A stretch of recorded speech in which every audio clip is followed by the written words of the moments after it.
혹시 여러분 이런 생각 해보신 적 있으십니까? 지금 죽어도 구원받을 수 있을까? 다른 사람 말고 자기. 저 사람, 그게 아니고 나는 지금 죽어도 구원받을 수 있을까? 물론 쉽게 대답할 수 있는 물음은 아닙니다. 예수님의 십자가 옆에 달려서 죽었던 강도는 여러분, 강도예요. 오죽하면 십자가에 달려 죽는 강도겠어요. 그만큼 죄가 크다는 얘기죠. 근데 그가 예수님께 뭐라고 말했느냐면, 예수님, 주님이 주님의 나라에 들어가실 때에 나를 기억해 주십시오. 그랬는데 예수님께서 뭐라고 대답하셨느냐 하면, 내가 진정으로 너에게 말한다. 너는 오늘 나와 함께 낙원에 있을 것이다. 라고 말씀하셨습니다. 그런가 하면, 주님, 우리가 주님의 이름으로 예언을 하고 주님의 이름으로 귀신도 내어 쫓고 또 주님의 이름으로 많은 기적을 행하지 않았습니까? 라고 말하는 많은 사람들에 대해서 예수님은 이렇게 말씀하셨어요. 나는 너희를 도무지 알지 못한다. 불법을 행하는 자들아 내게서 물러가라 라고 말씀하셨습니다. 그러니까 도무지 구원받을 수 없을 거라고 생각하는 사람은 구원받았고, 저 사람은 틀림없이 구원받을 거야 라고 여겼던 그 사람들은 구원받지 못했다는 얘기입니다. 그러면 여러분 개인적으로는 어떨 것 같아요? 그래서 오늘 우리는 우리 자신의 신앙을 돌아보려고 합니다. 남 얘기가 아니고요, 내 얘기로요. 구원까지 내가 그럴까? 그거는 저도 잘 모르겠습니다. 그건 하나님께 사실 일이니까. 다만 지금 내 신앙의 상태가 어느 정도인지는 점검해 볼 수 있겠다 싶은 그런 생각을 가지게 됩니다. 그래서 먼저 질문을 두 가지 드릴 텐데, 하나는 나는 왜 예수 믿는가라고 하는 거고요. 나는 왜 교회 다니는가라고 하는 질문입니다. 아마 여러분들 교회 다니시니까 대부분이 교회 다니는 사람들은 예수 믿고 구원받는다라는 사실을 믿어서 구원받는 줄 아마 그렇게 확신을 할 겁니다. 그런데 이 구원에 대한 확신이 시간이 가면 갈수록 어떻게 변질이 되느냐 하면, 변질이라고 했으면 죄송합니다만, 예수 믿으면 구원받는데 구원받았다고 하는 확신은 있는데 그 다음에 예수 믿으면이 없는 거예요. 좀 심하게 말하게 되면 구원받았으니까 예수 믿을 이유가 없는 거지요. 그리고 우리는 믿고 구하는 것은 다 받는다라고 이야기를 하게 됩니다. 물론 하나님을 믿고 기도하는 사람이 하나님의 응답을 한 번도 체험해보지 못했다면 그 사람도 하나님의 사람인가 생각해 볼 수 있을 겁니다. 그러나 기도의 응답을 많이 경험하면 할수록 응답하시는 하나님을 믿는 게 아니고 기도하는 내 능력, 내 믿음을 믿는 것도 아마 문제일 겁니다. 그리고 또 하나의 문제는 구원이 뭐냐라고 하는 겁니다. 여러분이 생각하는 구원은 뭡니까? 병든 사람이 치유되는 겁니까? 가난한 사람이 부자 되는 겁니까? 내가 원하는 대로 다 이루어지는 겁니까? 그런 걸 예수 믿고 받는 구원이라고 말할 수 있겠습니까? 오늘 본문에서 예수님은 이렇게 말씀하셨어요. 나는 부활이요 생명이니 나를 믿는 사람은 죽어도 살고 살아서 나를 믿는 사람은 영원히 죽지 아니할 것이다. 제가 한 번 더 읽어드릴게요. 제가 설교 시간에는 여러분 이게 세 번역을 제가 쓰거든요. 그래서 아마 여러분 갖고 있는 개혁성경하고 좀 달라서 뭐야 그런 생각도 들 텐데, 세 번역 여러분 혹시 시간이 되시면 서점에 가서 세 번역을 꼭 한 권씩 구입하셔서 읽으십시오. 지금 우리가 가지고 있는 개혁성경보다 훨씬 읽기 쉽고 이해하기 쉽습니다. 형편이 어려우면 저한테 말씀하십시오. 자, 한 번 더 읽어드릴게요. 나는 부활이요 생명이니 나를 믿는 사람은 죽어도 살고 살아서 나를 믿는 사람은 영원히 죽지 아니할 것이다. 아멘. 이럴 때 아멘 하는 거예요. 복 받아라 그럴 때 아멘이 아니고요. 이럴 때 아멘 하는 거예요. 이것이 예수 그리스도를 믿음으로써 받는 구원입니다. 이것이 예수 그리스도를 믿어야만 받는 구원이에요. 분명히 요한복음 3장 16절에 하나님께서 세상을 사랑하셔서 외아들을 주셨으니 이는 그를 믿는 사람마다 멸망하지 않고 뭘 얻게 하려 하심이라? 영생을 얻는다. 그러니까 멸망하지 않고 영생을 얻는 것, 이게 성령에서 말하는 이게 하나님께서 우리에게 주신 구원이에요. 그래서 우리는 하나님 아들 예수 그리스도를 믿습니다. 왜? 오늘도 예수님께서 그렇게 말씀하셨으니까. 나는 부활이요 생명이니 나를 믿는 사람은 죽어도 살고 살아서 나를 믿는 사람은 영원히 죽지 아니할 것이다 라고 분명히 말씀하셨기 때문입니다. 자, 그런데 죽으면 살고 이건 아마 여러분 이유될 일이 아마 없을 겁니다. 우리 다 그렇게 믿으니까. 이렇게 신앙생활 잘 하다가 나중에 죽으면 주님께서 다시 오시면 그때 부활할 거다. 다 그렇게 믿으니까. 문제는 살아서 예수 그리스도를 믿는 사람은 영원히 죽지 아니할 것이다. 이거는 이해하기가 어렵습니다. 우리는 그런 버릇이 있어요. 성경을 읽다가도 이렇게 이해하기 어려운 부분들은 쓱 넘어가요. 이게 무슨 말인지 깊이 생각하려고 하지를 않아요. 그러니까 넘어가는 거죠. 네, 지금 예수 믿고 있잖아요, 여러분 다. 그러면 지금 예수 믿는 사람들은 영원히 죽지 않고 산다? 그럼 이렇게 영원히 죽지 않고 산단 말이냐? 이런 질문이 들잖아요. 그래서 조금 다른 방향으로 넘어가겠습니다. 그렇다면 예수 믿는다라는 말이 뭐냐? 살아서 예수 그리스도를 믿는 사람은 영원히 죽지 아니할 것이다 라는 이 말씀은 도대체 뭐냐라고 하는 겁니다. 늘 말씀드렸듯이 로마서 5장 6절 8절에 보게 되면 우리가 약할 때에, 우리가 경건하지 않을 때에, 우리가 죄인으로 있을 때에 예수 그리스도 그분이 오셔서 먼저 우리를 위해서 대신 죽으셨다. 그런데 하나님께서 그 아들을 죽음에서 살려내셨다. 그리고 누구든지 그 예수 그리스도를 믿으면 의롭다고 여기겠다라고 약속해 주셨습니다. 이럴 때, 그러니까 예수 그리스도를 믿고 의롭다고 여김을 받을 때에는 그 사람에게 죄가 있느냐 없느냐 묻지 않습니다. 그건 아무런 전제 조건이 되지 않습니다. 그러나 여러분, 주님께서 우리를 의롭다고 여기신 이후에는 분명하게 여러분 말하지만 죄가 있느냐 없느냐 이거 물으십니다. 다시 설명드리겠지만 이때 예수 그리스도를 믿음으로 말미암아 의롭다고 여길 그때에는 여러분 죄가 있느냐 없느냐는 조건이 되지 않습니다. 다만 뭐예요? 예수 믿으면 구원 받는다는 겁니다. 그래서 우리는 이 구절 가지고 죄인된 내가 의인이 되었으니까 나는 예수 믿고 의인이 되었으니까 구원 받았다라고 얘기하죠. 지난 시간에도 제가 말씀드렸는데 이럴 때 말하는 의인이라는 것은 의로 의자에다가 사람 인자가 아니고요. 의로울 의자에다가 인정하다 할 적에 인자예요.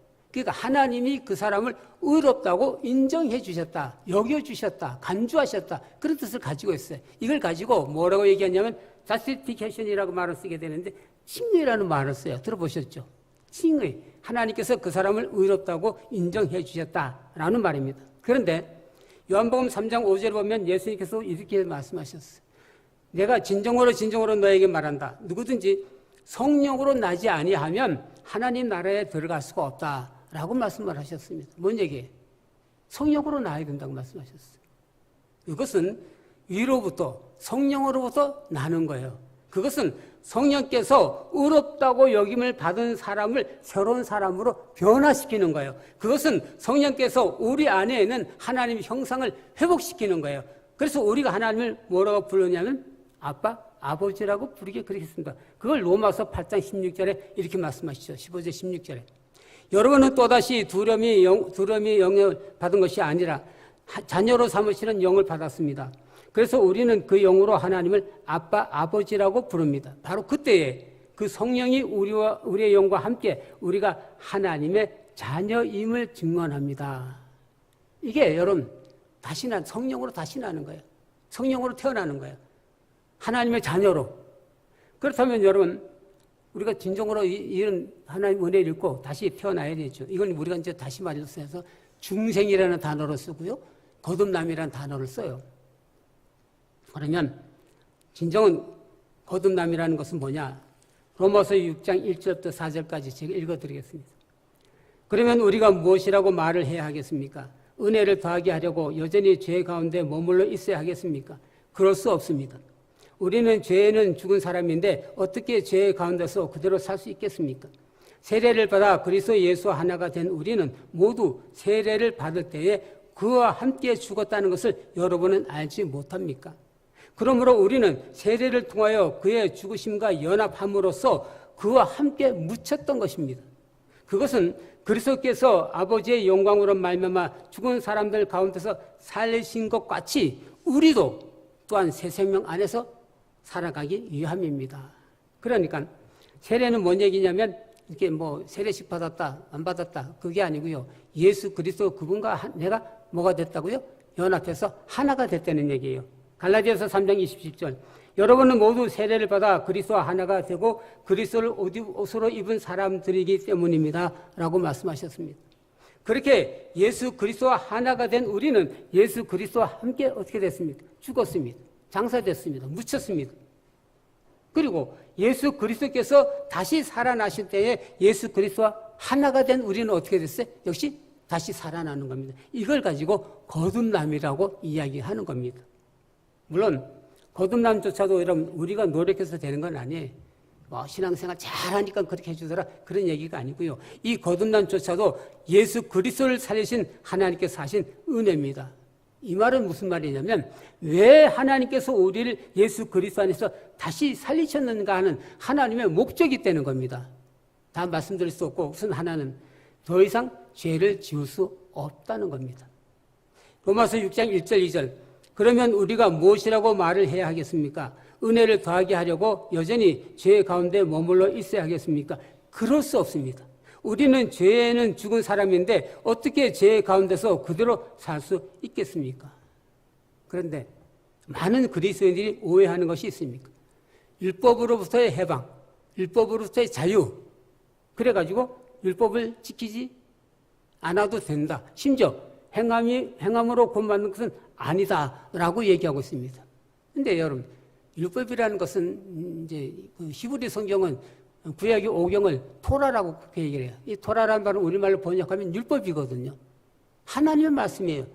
더더군다나 이 율법은 하나님의 백성들에게 주신 하나님의 말씀이에요. 그래서 웨슬리는 이 율법을 하나님 백성을 거룩하게 만드는 은혜의 수단이라 그렇게 말을 했습니다. 다만 예수님께서 산상수훈이라고 하는 마태복음 5장부터 7장까지 이 율법에 대한 말씀을 해주셨는데 그것은 그 율법을 폐하는 것이 아니라 율법을 더 강화시킨 거예요. 그리고 그 율법을 행하는 동기가 뭐냐? 율법을 율법을 지켜나갈 수 있는 힘이 뭐냐? 그게 사랑이다라고 말씀하신 겁니다. 그래서 사랑은 뭐라고 했어요?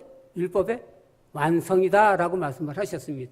그리고 뒤따라 15절, 20절에 보게 되면 그 나무가 좋은 나무인지 나쁜 나무인지는 뭘 보고 알아요? 열매에 그 사람의 어떤 행동의 결과를 보면 안다. 그리고 24절, 29절에 보게 되면 내 말을 듣고 그대로 행하라 라고 말씀을 해주셨습니다. 그러니까 행함이 없어도 된다는 얘기가 아니에요. 오히려 행함이 있어야 된다라고 말씀하시네요. 더 이상 죄를 지어서는 안 된다고 말씀하고 있습니다. 더 이상 미워하고 불평했어도 안 된다고 말씀하고 있습니다. 이제는 보복하지도 말고 남을 심판하지도 말고 원수까지 사랑하라고 말씀하셨습니다. 그래서 요한복음 15장 12절 보면 내 계명은 이것이다. 내가 너희를 사랑한 것 같이 너희도 서로 사랑하여라 라고 말씀하셨습니다. 물론 하나님은 죄인을 불러 구원하시려는 사랑의 하나님이에요. 그래서 독생자까지 십자가 위에 죽게 하셨어요. 그러나 그렇다고 해서 우리가 지은 죄를 눈 감아 주거나 죄 지은 사람에게 복을 주시는 그런 분은 아니에요. 하나님께서는 죄에 대해서 반드시 벌을 내리십니다.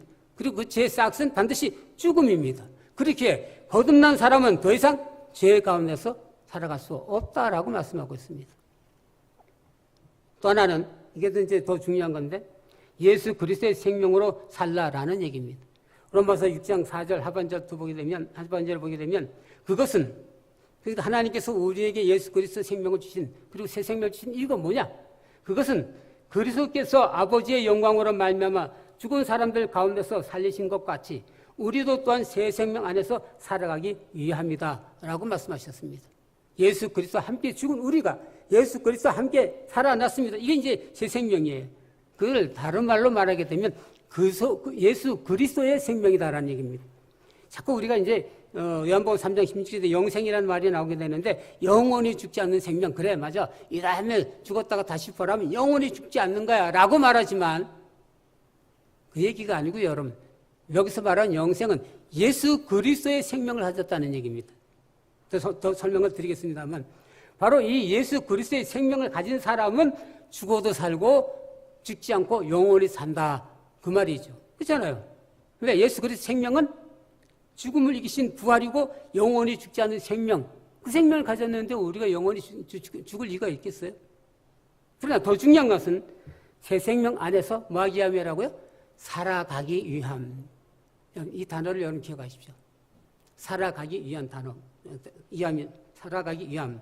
그러니까 나는 죽고 예수 그리스도의 생명으로 살아간다라고 하는 얘기입니다. 그렇다면 거듭남이라는 이 거듭남은 죽었다가 살아난 나사로와 같은 그런 사건이 아닙니다. 거듭남은 예수 그리스도의 생명으로 살아가는 겁니다.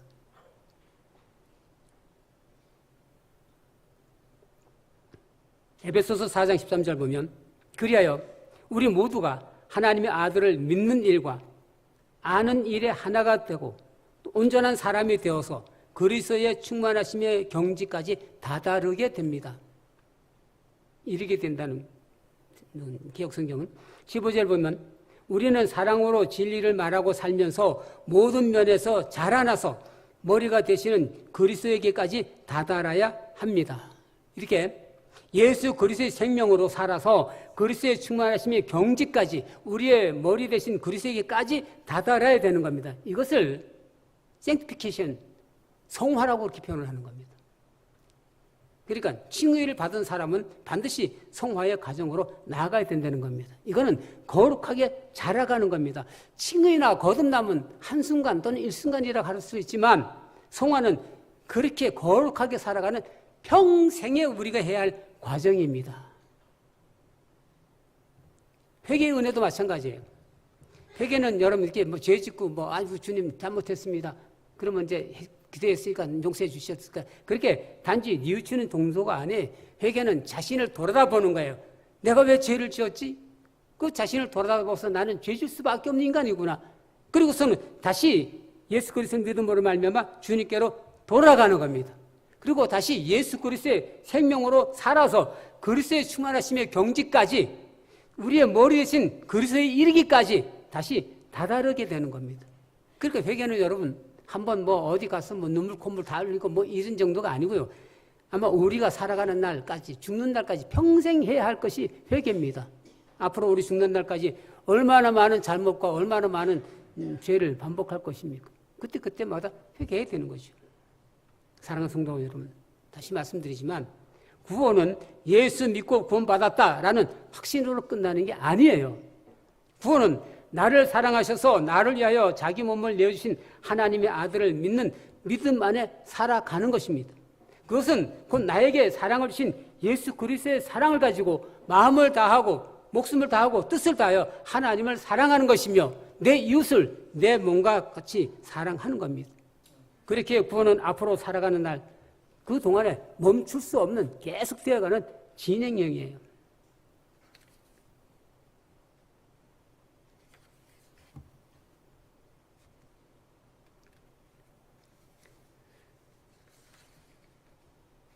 그런데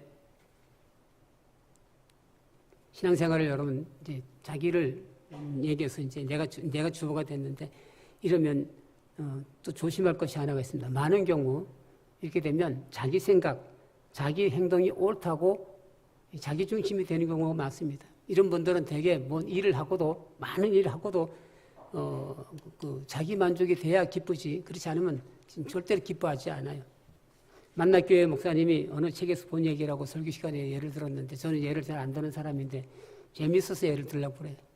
말도 안 되는 이야기지만 그냥 따지지 말고 들어달라 그러면서 주신 말씀이 이 얘기입니다. 원숭이하고 물고기하고 여러분 친구가 돼가지고 잘 어울리고 지났습니다. 원숭이는 물에 깊이 들어가면 안 되잖아요. 그러니까 물가에든지 아니면 조금 얕은 물에서 물고기가 하고 놀았습니다. 어느 날 갑자기 물이 확 불어가지고 원숭이가 물에 잠겼어요. 그래서 있는 힘을 다해서 나무 위로 올라갔습니다.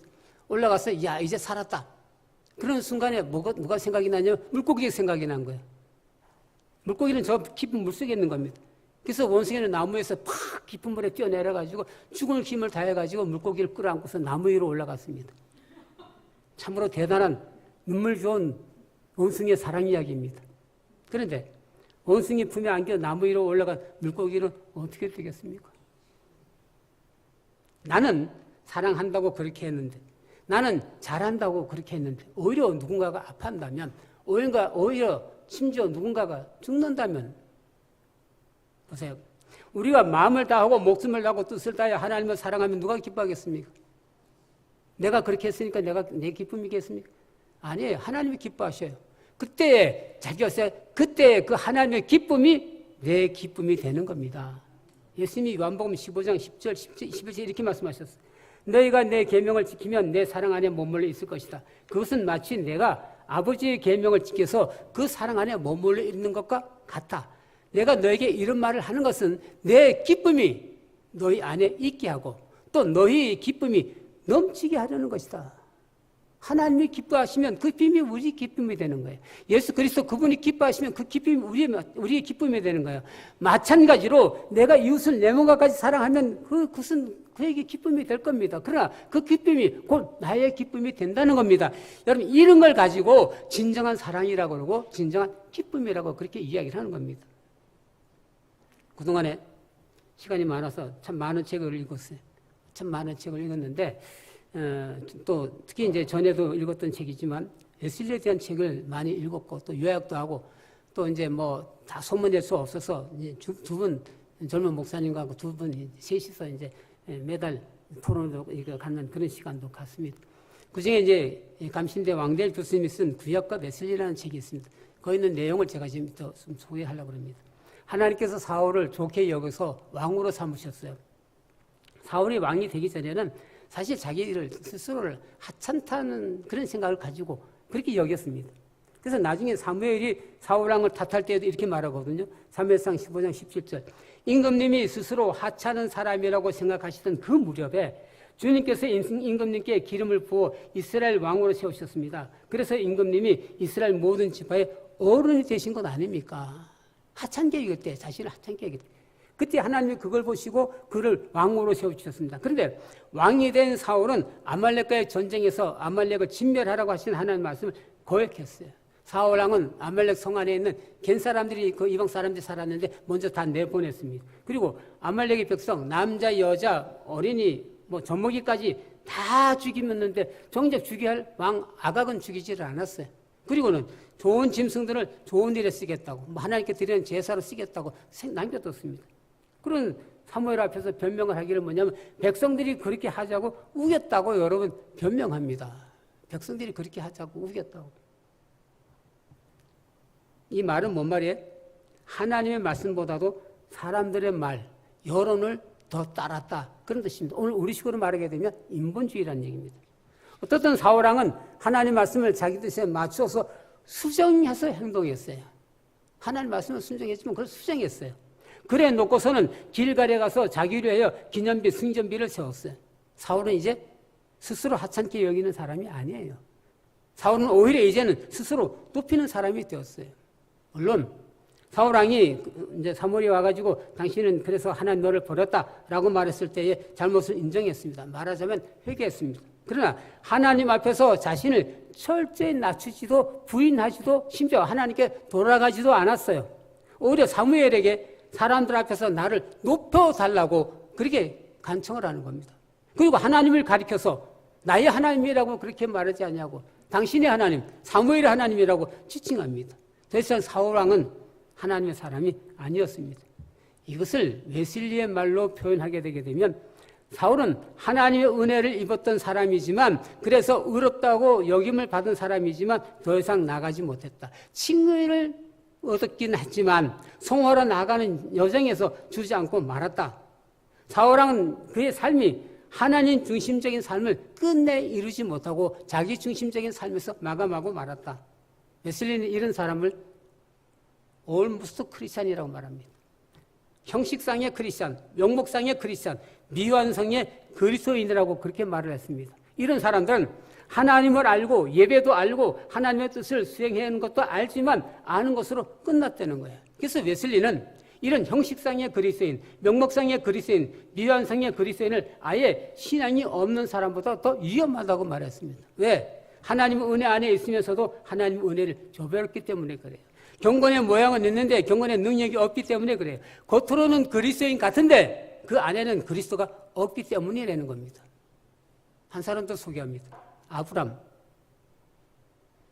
역시 믿음으로 의롭다함을 얻었어요.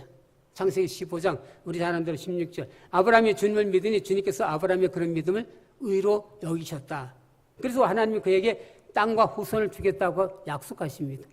그리고 창세기 17장 1절 그에게 이렇게 명령하셨어요. 개역성경. 나는 전능하신 하나님이라. 너는 내 앞에서 행하여 완전하라. 세번역. 나는 전능한 하나님이다. 나에게 순종하며 흠없이 살아라. 히브리어 성경. 히탈레크, 레포나이, 베허예, 다밈. 언약하면 걸어라. 내 앞에서 완전하여라. 사랑하는 성도 여러분. 신앙은 생명 다하나까지 하나님 말씀에 순종하며 흠없이 사는 겁니다. 신앙은 하나님 앞에서 걷고 또 걸어서 완전한 겁니다. 그런 길에서 하나님께서 큰아버지라고 하는 야망을 가진 이름 아브람을 열국의 아버지라는 뜻을 가진 소망의 이름 아브라함으로 바꿔주신 겁니다. 땅의 이름 아브람을 하늘의 이름 아브라함이라고 바꿔주신 겁니다. 웨슬리는 이 아브람 같은 사람을 올투게더 크리스찬이라고 말했습니다. 완전한 그리스도인. 이제 완전이라는 말이 나오면 또 오해할 수 있습니다만 이때의 완전이라는 말은 완전한 상태로서 말하는 영어는 있는데 퍼펙트라는 말이 아니고요. 그래서 all together는 단어 썼는데 웨슬리에 따르면 절대적으로 완전하다거나 오류가 전혀 없는 그런 완전은 존재하지 않는다라고 말했습니다. 그래서 all together라는 말을 제가 사전에 찾아보니까 모두 함께 합하여 전체적으로 그런 뜻을 가지고 있어요. 애매해요. 근데 왜 웨슬리가 all together라는 단어를 썼을까? 그래서 제 생각에 저는 이 all together라는 말을 충만이라는 단어로 써요. 가득 찬, 흠이 없는. 그럼 샬롬이라는 말도 마찬가지거든요. 화평, 전쟁이 없는 그런 뜻이 아니고 홀리스라는 말, 전체적인, 꽉 찬, 부족함이 없는. 그러니까 하나님의 은혜, 주님의 지혜, 주님의 능력으로 무엇보다도 주님의 사랑으로 충만한 상태. 그걸 all together라고 말하는 겁니다.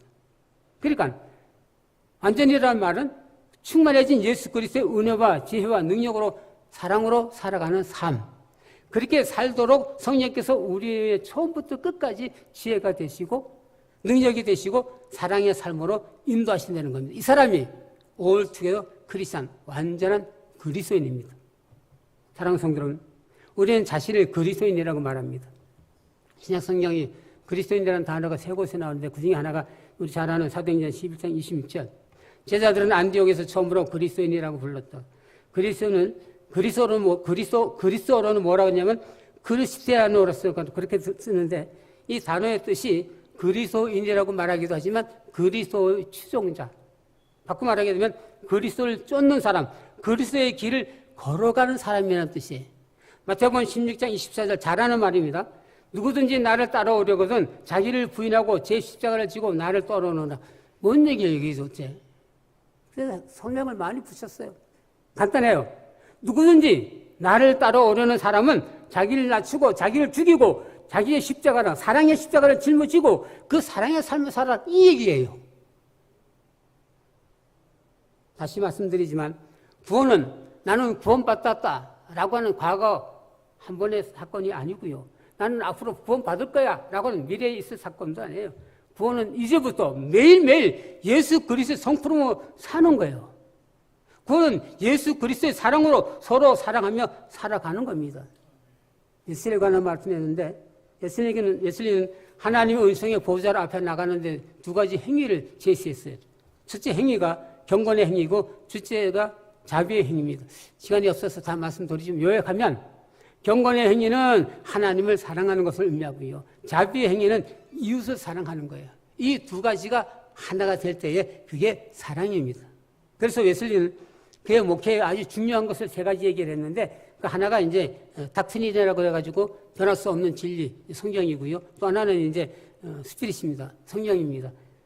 이게 어떤 진리를 조명하고 새롭게 하고 그래서 그걸 이끌어 인도하시고 가르쳐 주시는 분. 그리고 마지막에 디사이플이라 해가지고 훈련입니다. 이때 훈련이라는 말은 제자 훈련, 전도 훈련, 평신도 훈련 이런 기능적인 훈련이 아니고요. 이때 훈련은 매일매일 그렇게 살아가는 연습. 매일매일 그렇게 살아가는 연습. 이건 거룩한 습관 그런 게 아니에요. 매일매일 경건의 삶과 자비의 삶을 애써서 의도적으로 그렇게 살아가는 겁니다. 그렇게 되면 어떻게 되냐면 내가 살아가는 그 하루하루가 경건의 삶과 자비의 삶이 체질화된다는 겁니다. 자기도 모르게 그렇게 돼간다는 거죠. 그래서 이것은 혼자만 하는 게 아니야. 웨슬리는 기독교는 외로운 종교가 아니다. 사막의 종교가 아니다. 만약에 기독교가 사막의 종교가 되면 그 기독교는 망하거나 죽어 없어져 버린다. 그렇게 했어요. 뭔 얘기? 함께 모여 서로 격려하고 도움으로서 만들어가는 공동의 훈련이라고 말하게 됩니다. 사실 지금 오늘 우리 시대는 공동의 훈련, 이 디사이플린, 이 훈련이 아마 굉장히 필요할 때라고 생각하게 됩니다. 사랑하는 성도는 매일매일 경건의 삶과 자비의 삶으로 체질화된 삶을 사십시오.